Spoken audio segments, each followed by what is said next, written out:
Hello YouTube, welcome to Pages with Kat. I am of course Kat, and this is a space for all things books and the things that we discover on the pages within them. So I've recently got back into reading as an adult, and I thought it would be a good time to start documenting my journey a little bit since I've gained momentum again. I just took the longest hiatus. I used to love reading as a child and as a teen, but pretty much when I entered university, that passion was sort of murdered. There's something about reading technical documents and research articles for 10 years, all day, every day, that kind of just dries up any desire to read after hours, even if it was for fun. Luckily, this changed in the last few years, and I'm actually running a book club right now in my real life, in my real everyday life. I run and host a book club out of my house just with some girlfriends, and we get together, we talk books, we have wine, we share good thoughts, and we share good vibes. I've also been really immersing myself in the online book community, whatever you want to call it, book talk, booktube, whatever you want to call it, and basically haven't looked back. So what I would like to share with you all today is books that I've read this year thus far and how I would rank them. After I've gone over the books that I've read this year, I'd really love to also share the books that I'm planning on reading for the remainder of the year, because I do have a reading goal of getting to 24 books by the end of the year, which I think is a very reasonable goal. It's 2 books a month, times 12 is 24 books, if not more. I'm only 10 books in, so I've really got to hustle. But to my credit, some of the books I've already read were close to 1,000 pages. So those, they take time. Your girl works 40 hours a week, like most. I have a full-time job. I've got things to do after work, so I read when I can. But I think having this goal is really going to push me to read more. Let's jump in, starting with my ranking. And I'm actually going to be looking down here, so hopefully you guys don't get offended that I'm not looking at the camera for the rest of the video, or at least until I'm done doing the ranking, because I'm going to be looking at my computer screen. So without further ado. Okay, so what we have here is a 5-tier ranking system. At the very top, a very good book in my opinion is A Holy Guacamole. This is a book that you cannot live without, that lives with you after you've closed the last page, it just stays with you and it's left an impression or has made some sort of impact in your life. That to me is a 5-star or a Holy Guacamole. Next we have, it was a really good read, not quite a 5-star, but I would highly recommend, and all around, it was well written, great plot, but for some reason it's not a 5-star, whether that's, not connecting with it on a personal level, but still appreciating that it was really well done, but just not quite at the 5-star, but still a very good book. Then we have It Okay, and that is intentionally grammatically not correct. I'm not, illiterate here for humor purposes. It okay means it okay. It okay. It's all right. Under It Okay, we have Meh, so wouldn't recommend. Not quite the worst thing I've ever read, but doesn't really do anything for me. Whereas It Okay, I still appreciate. It just didn't wow me. And then at the bottom, we've got WTF author, meaning what the heck were you thinking? Things inconsistent, the plot goes nowhere, the characters are not doing it for me, just didn't enjoy. So that's the ranking system we're going with today, folks. And to start it off, this was actually part of my book club, and I will be calling out the books that have come across as a result of my book club. We read the entire Throne of Glass series together, and we started the year with we'd already read the first 7 books, so just happened to land that the start of the year was the finale of Throne of Glass. So we have Kingdom of Ash, and don't hate me for this. I know there's a huge following on the internet for all things SJM, and don't get me wrong, I adore her. She has such a special place in my heart. She's actually the one that got me back into reading with the ACOTAR series. So we're gonna put Kingdom of Ash at It Okay, and it's actually going to be somewhere between the would recommend and the It Okay. I really do have to do a whole separate video on my thoughts on the Throne of Glass series, because I have some hot takes. There's so much that I loved about these books, and so much that I would write differently or do differently, or where I think the author fell short. So I'm going to save that for another time, because honestly, this video could spiral. Obviously, Throne of Glass is a massive series. There's a lot to talk about there. And I will say, before I move on from talking about this book, that I think it's worth a reread. It is something that I'm going to do in the future, reread the book start to finish. I think my main problem with the Throne of Glass series is the order that I read the books in. And if I'd read them in another order, I think it would have had a different impact, because I had a really hard time getting on board with the main character. She's built up to be this like incredible, amazing assassin in the first book, but you don't really see it until like book 3. So for the first 3 books, she's just kind of all talk, in my opinion. And if I had read Assassin's Blade before reading Throne of Glass, I feel like that would have set up the main character a lot better. And I would have seen her on these cool adventures, kicking butt, because I thoroughly liked Assassin's Blade. I thought it was fantastic. And in my opinion, this is, again, very hot take. There's so many opinions about how to read these books. I would have read that book first, and I think it would have set me up to like the main character a lot more and be more on board with her journey, kind of start to finish. But I will say Kingdom of Ash was still like, had some incredible moments, no doubt. But I don't want to spoil anything, so that you guys will have to wait for the separate Throne of Glass review video that I'm going to eventually do, because I will get into it, I promise. So don't hate me, but for me, it's like a 3.5. It's between it's okay and would recommend, because there's a lot of good things about it. Okay, next up, we have another book club book, and that is The Invisible Life of Addie LaRue. Without giving too much away, this is basically a book about a girl in the 1700s in France. She's making a Faustian agreement, basically, with the devil, or maybe he's just like a demon in the woods, some sort of dark god, where basically she trades her freedom for immortality. In wanting to be totally free, she actually also trades anybody ever being able to remember her. So as soon as somebody turns away and looks away from her, they forget that she exists. And it's a very cool plot, very cool story, beautifully written. I would highly recommend. If I had to rate this on the 5-star ranking system, it would be like a 4.75. So I highly, highly recommend it. Beautifully written, very well done. Just not quite a 5-star. It's not something that I think about every single day or that has really stayed with me, but this was a fantastic read. So I'm ranking it very highly. Okay, next up we have Crescent City, the first book, House of Earth and Blood. And I'm also going to rank this book quite high. And then unfortunately, as you'll see with the rest of the series, it does start to go downhill, I would say, after the first book. The first book had incredible emotional payoff at the end. I was sobbing. The relationship between Bryce and Danica is so beautiful. You don't hear or read a lot of amazing female friendships like this. I feel like usually you get an emotional reaction from like a love story or like a romantic subplot. But this was just beautiful, and it was between 2 friends.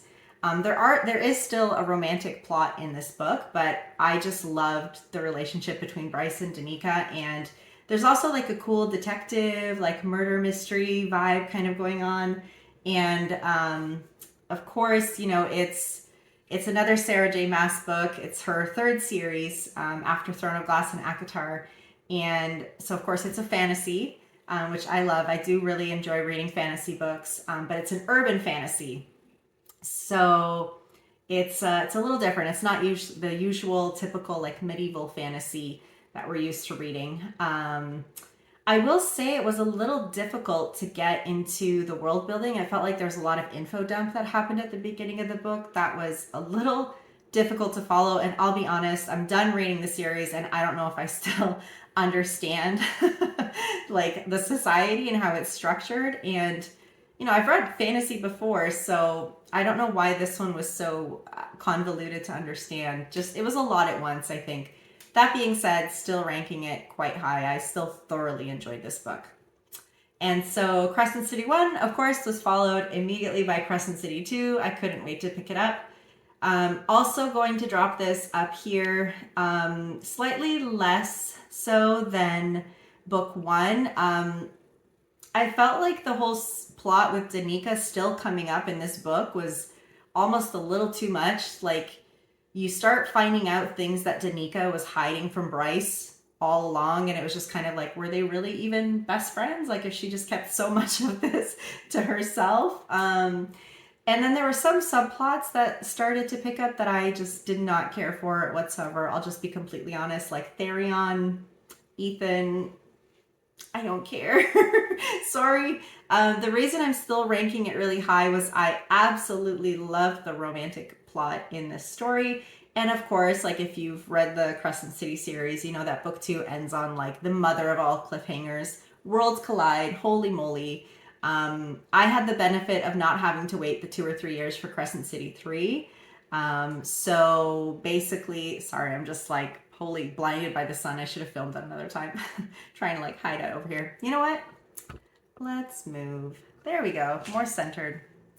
Okay, suddenly the backdrop changed because we're getting out of the sun. So it just ends off on the craziest cliffhanger, which I so appreciated, and that I'm happy because I picked this up at the beginning of the year right after the 3rd book was released, so I didn't have to wait or anything like that. So it was good. I'm gonna rate it like a 4, or would recommend. I would recommend both of the first 2 Crescent City books. Just hang tight before we get to the 3rd one, because okay, next up we have another book club book, and that is The Secret Life of Bees by Sue Monk Kidd. I hope I'm remembering. It's either Sue Kid Monk or Sue Monk Kid. Okay, hold on. Let's look it up because I feel like I'm going to get a lot of hate. Okay, Secret Life of Bees. Let's see. Sue Monk Kidd. Okay, yes. Had the author right. So it's Secret Life of Bees. I'm so sorry to do this, but I'm going to put it at a 3 or it okay. I love the atmosphere. I love the comforting environment of the Calendar Sisters house. I love the whole theme of bees and beekeeping, and like that was all very cozy and made me want to pack my bags and go down to the south and just like find a cottage somewhere and escape. I didn't, I thought the book was going to be something different than what it was. I thought there would be more tones of like the racism in the 60s in the South.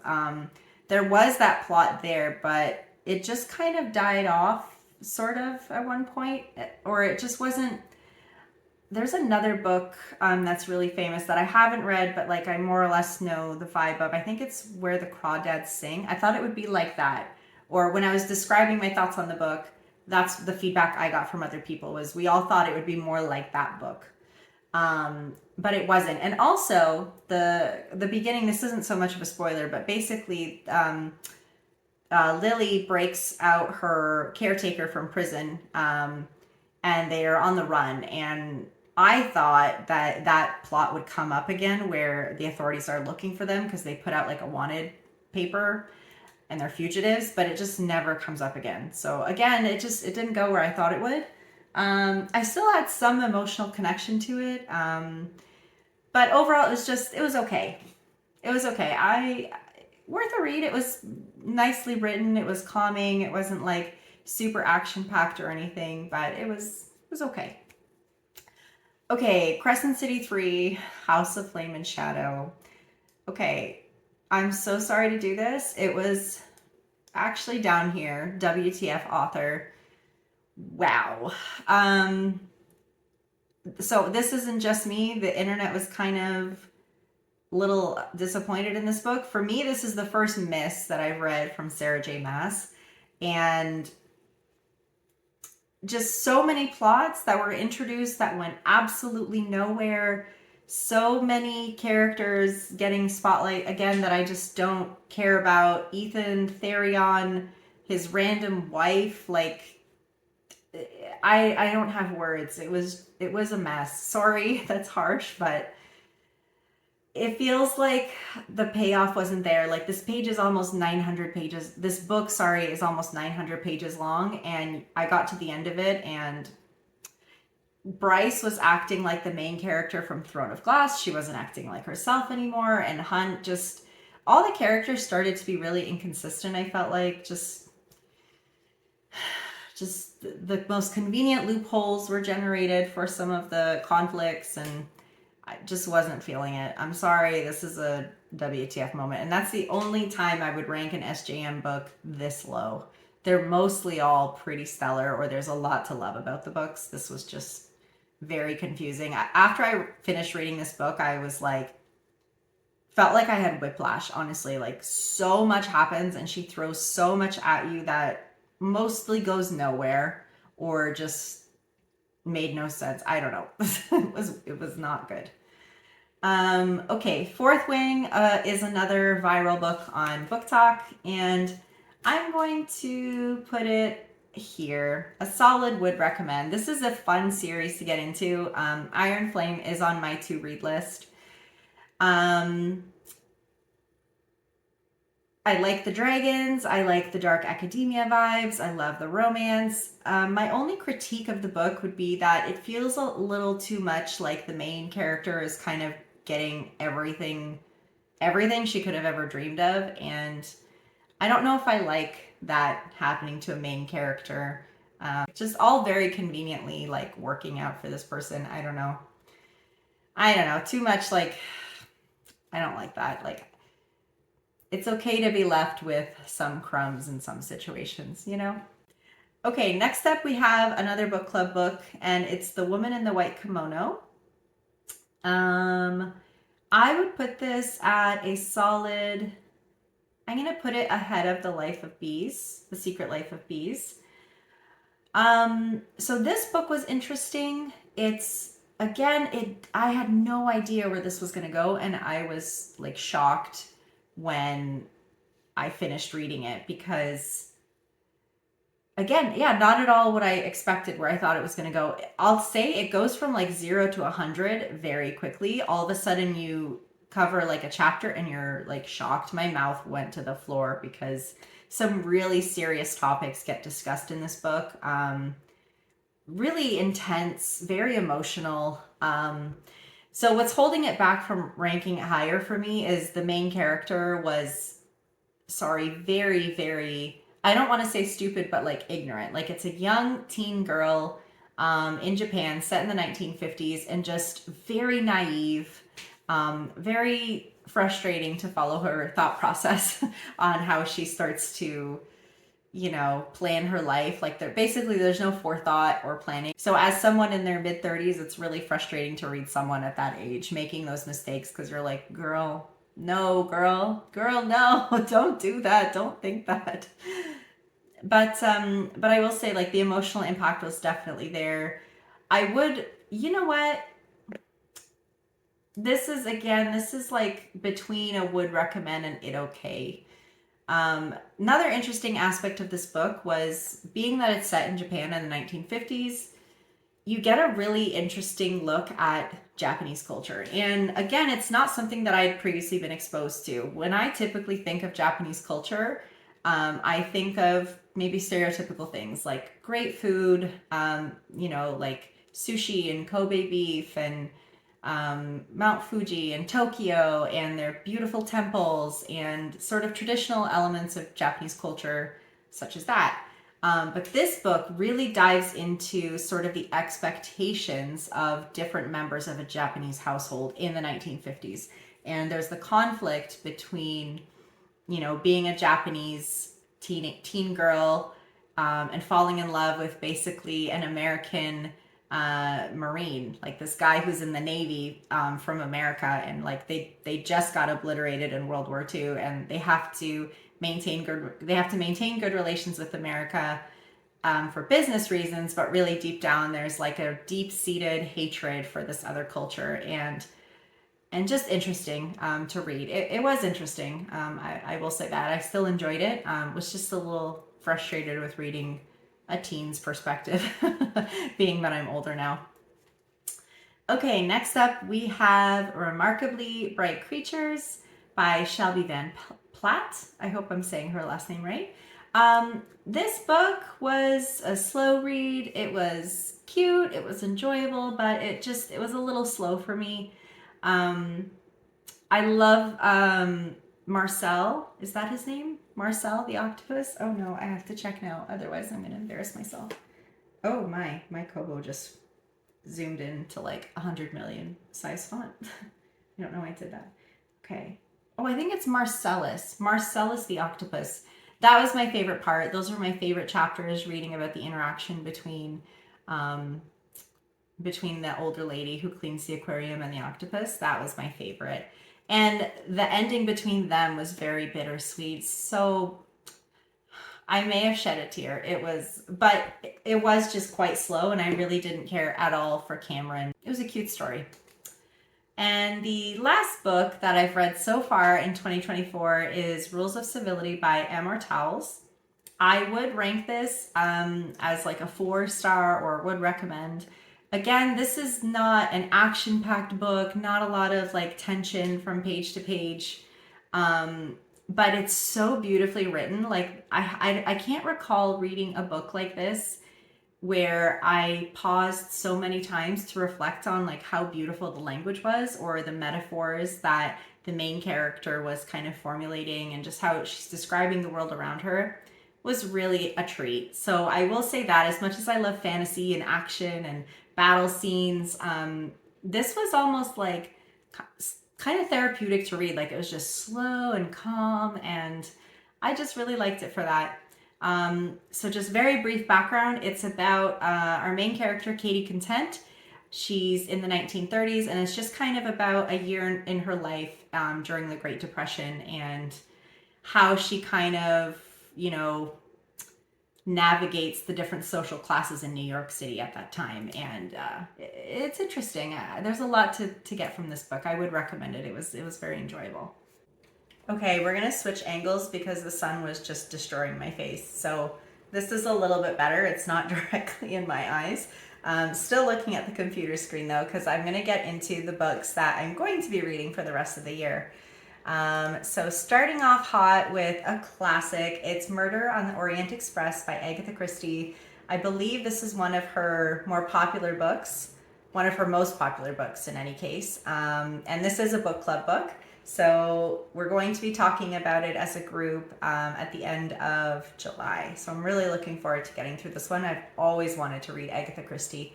I think she's actually the best-selling author of all time, if I'm not mistaken. So gotta pay your dues. I think everybody at some point should read one of these. I think they're considered classics at this point. So I'm really looking forward to it.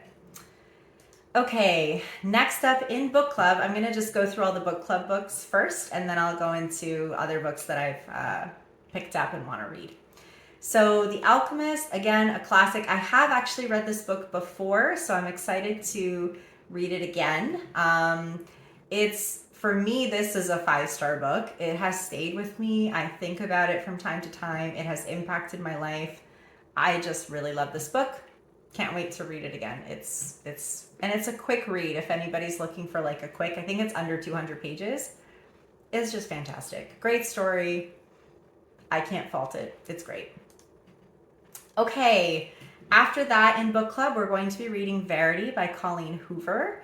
I think it's a suspense or thriller, and it's about, okay, I'm going to read the first couple of sentences here. So, Loan Ashley is a struggling writer on the brink of financial ruin when she accepts the job offer of a lifetime. Jeremy Crawford, husband of best-selling author Verity Crawford, has hired Loan to complete the remaining books in a successful series his injured wife is unable to finish. And so how the other girl described this was, she goes to her house and some mysterious, suspicious things start to happen as she's writing or finishing this book for this famous author. So I'm looking forward to reading that. And I've been meaning to read Colleen Hoover. She comes up all the time. It starts with us, it ends with us. There's a list of her books that I would like to read. So I'm excited to finally start getting into her books. Next up from book club, we're going to be reading Pretty Girls by Karen Slaughter. I think this is another mystery thriller. Yep, there we go. Mystery thriller, fiction, crime, suspense. Ooh, I'm noticing a theme with my book club girls. That's funny. And then just in time for Christmas, we decided all collectively that we're going to be reading Little Women. So over the month of December. We're not going to meet because December just gets crazy with family stuff, holiday parties, get-togethers. So we're going to read this on our own over the Christmas holidays and come back in January and discuss this. So again, another classic I've always wanted to read, Little Women by Louisa May Alcott. It's going to be good. Okay, so currently, oh, there's my kitty. Hi, Miles. Hi, baby boy. That's my kitty. He was abandoned by the side of the road. He was dumped by the side of the road. It's very sad. So I rescued him. Car was about to hit him, so I picked him up and I said, "You're mine," and I brought him home. And then I took him to the vet immediately to make sure he was good. But anyway, if you want a story time on Miles, I'll do that in a separate video. I have 2 cats. So if you guys want a cat video, let me know. I'd be very happy to make it.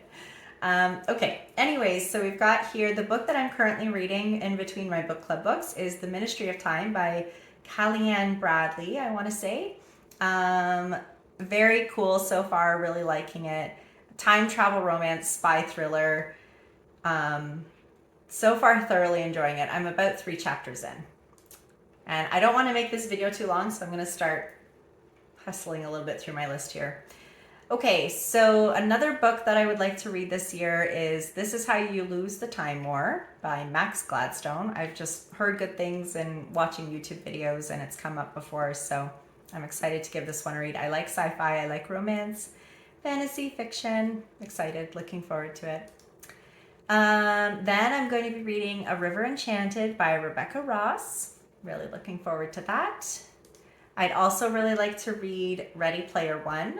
It's a science fiction book. This book, Tomorrow and Tomorrow and Tomorrow by Gabrielle Zevin.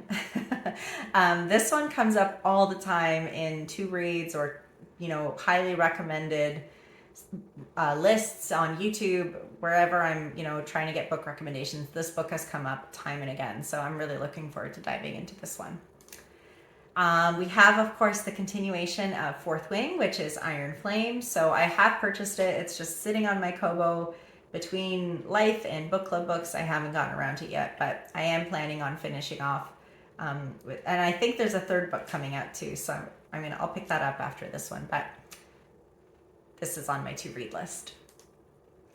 Okay, Emily Henry. Again, she comes up time and again and highly recommended. People just absolutely adore her books. They're always very highly ranked. And Beach Read, I think, is just one of her most highly ranked books. So I would love to read an Emily Henry book this year. And I'm going to start with Beach Read, followed by Happy Place. I think that'll be a really good time. And again, we're going to be finishing off the year strong. I've got 2 more books here. So I would love to read another Agatha Christie book, and then there were none. I think this is another one of her very, very popular books. It's about 10 people that go to an island and people start to mysteriously disappear, I think. Something like that. But again, very, very extremely popular Agatha Christie novel that I would love to read. And then finally, we have The Book of Doors, just a cute little fantasy fiction, magical realism, books about books, time travel romance. So I'm really looking forward to that. Okay, so that's all I have for you guys today. Thank you so much for watching. I hope you guys will stick around as I plug my way through these books. If you want to see updates, book vlogs, videos about my cats, let me know. I'm going to leave a link to my Goodreads somewhere either here or in the description for you guys to check out if you want to follow me on Goodreads. I'm pretty active on there. Alternatively, if you guys have any book recommendations for me or any thoughts on any of the books I've talked about in this video, drop me a comment, let me know your thoughts. Would love to hear from you. So until next time, take it easy and happy reading. Bye, everyone.